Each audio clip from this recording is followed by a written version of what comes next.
This video is brought to you by Dr. Kristen R. Bromley's Guitar Method Book Series and Online Music Academy.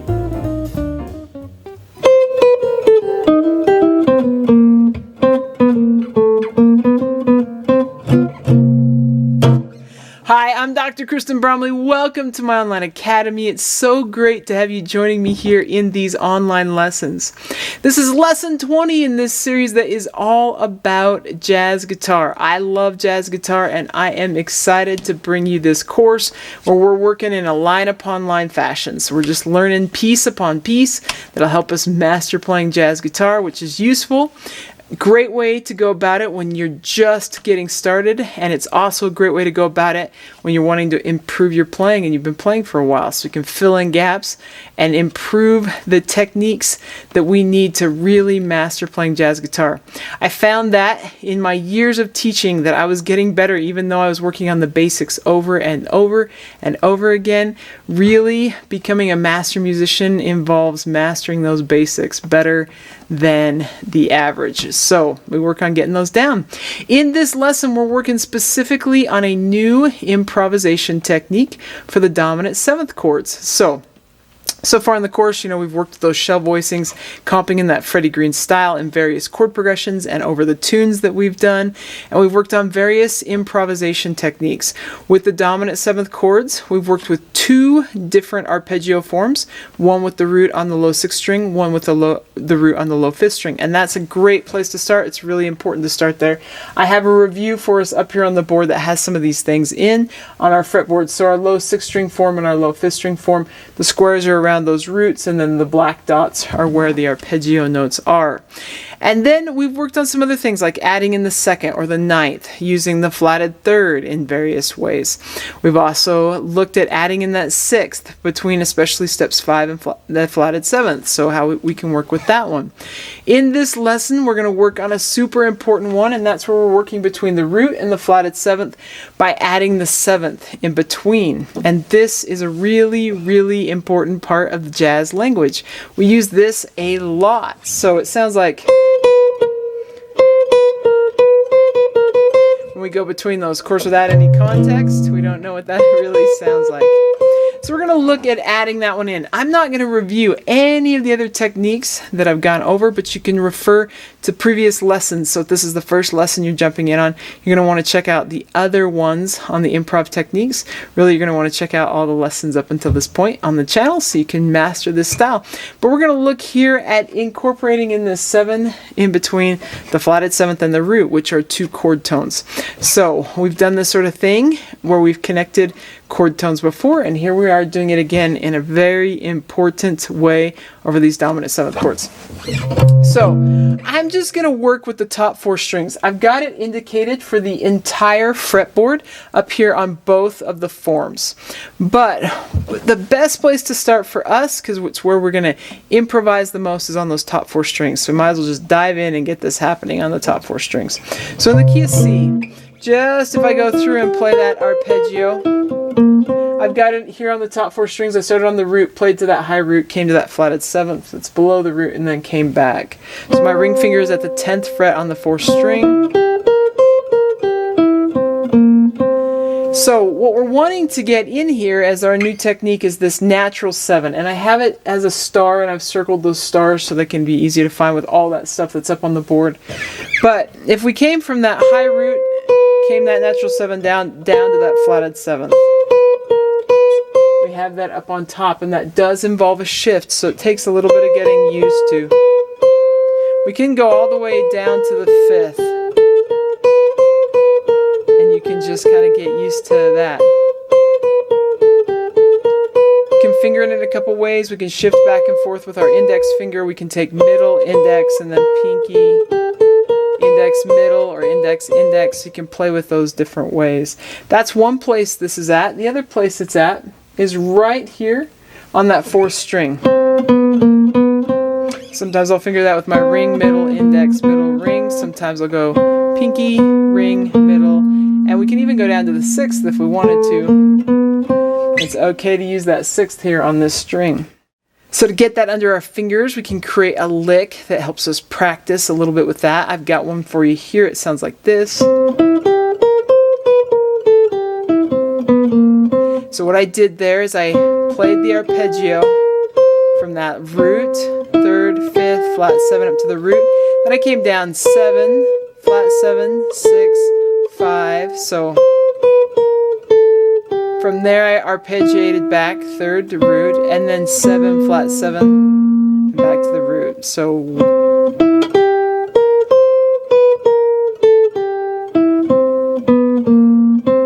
again, from the top part, we come right down from that root, 7, flat 7, 6, 5, and then from there, 3, root. Then we get this 7, flat 7, and back to that root.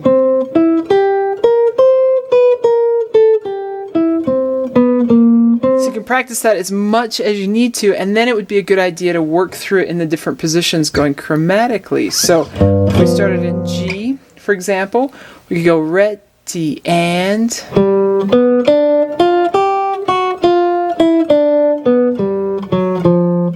So my ring finger was on the 5th fret there. If we go up to A flat. If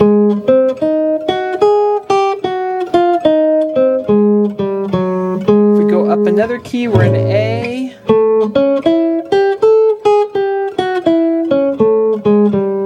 We're in B flat.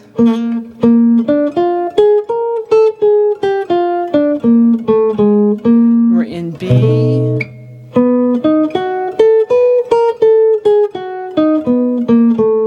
We go up to C.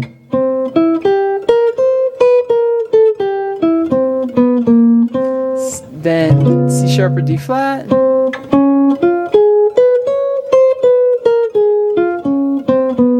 We could go up to D. We don't really play this high when we're going around the circle of 4s, but that's okay, we'll do it anyway.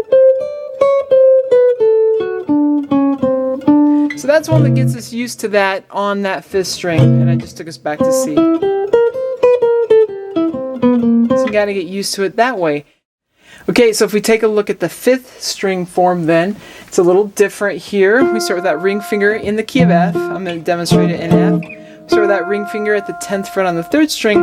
We don't have an option for that natural 7th with this position up high, so we still just have that arpeggio.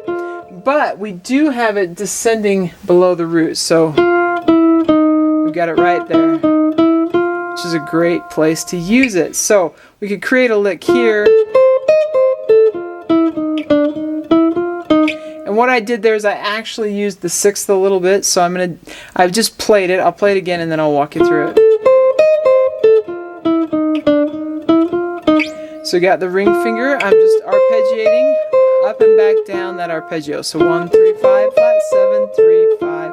Then I'm going down 7, flat 7, 6, flat 7, 7, root, and then back to the flatted 7th. So you have that there, just going through that chromatic right along that line. So the whole thing would be 1, 3, 5, flat 7, coming back down. And then I just do that chromatic from that root down to the 6th, back up, and then end on that flatted 7th.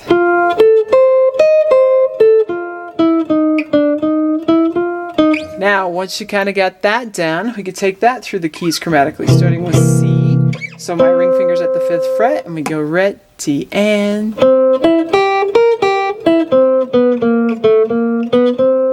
And then we got C sharp.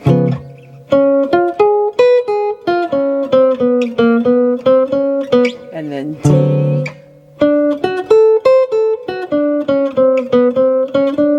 And E flat. E.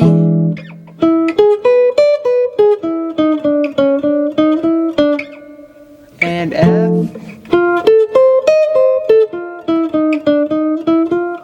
And G flat. And G.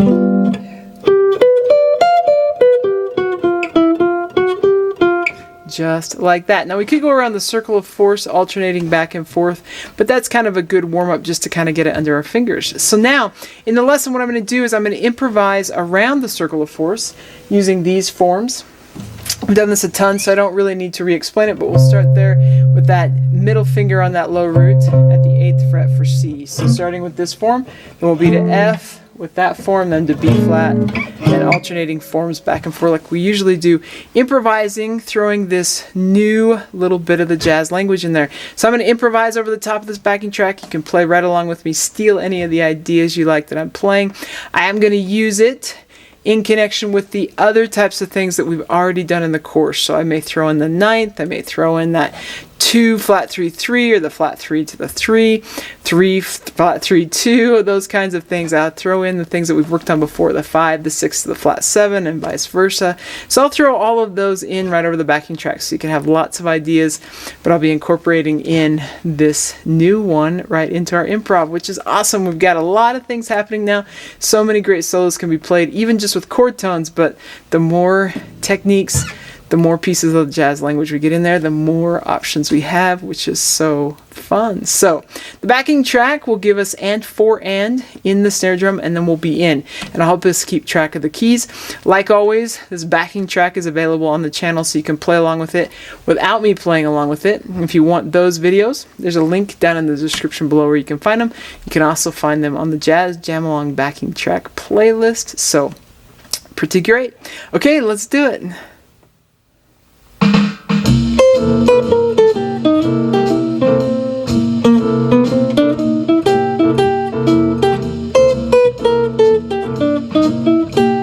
So we're at C, right? Now F.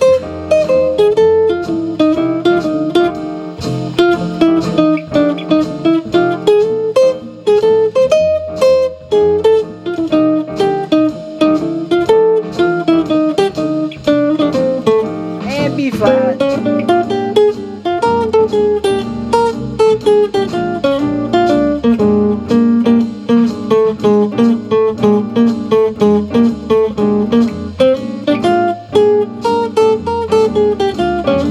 E flat.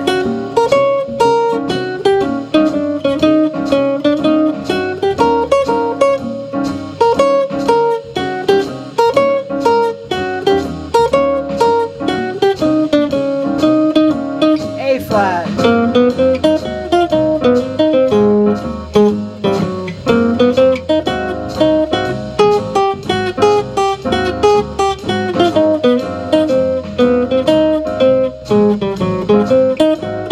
D flat.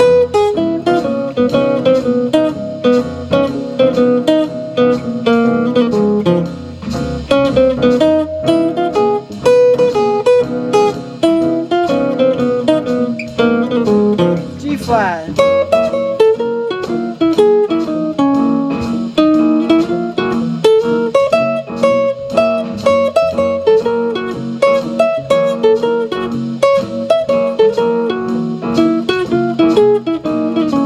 B.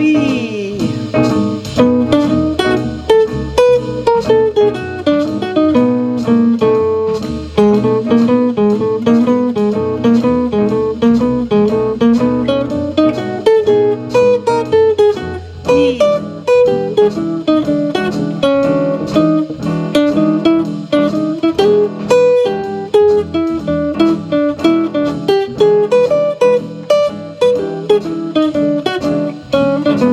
A.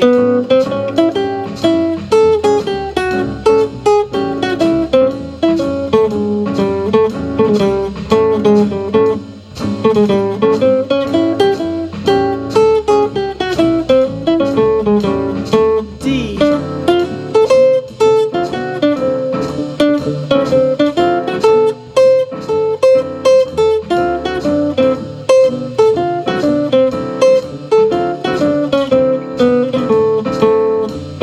And G.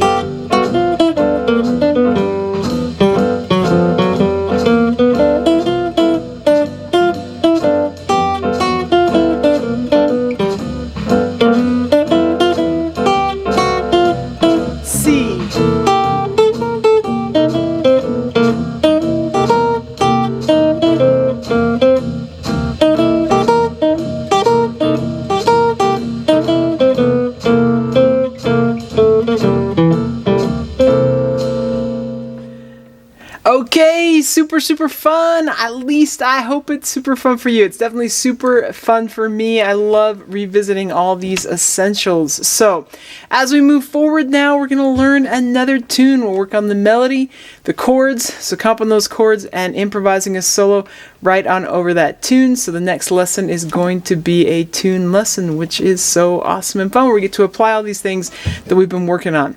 Now, I do want to say it's hard to master these things with complete accuracy, and over time we get better and better at it. So there's no need to get caught up on any of these lessons as we move forward.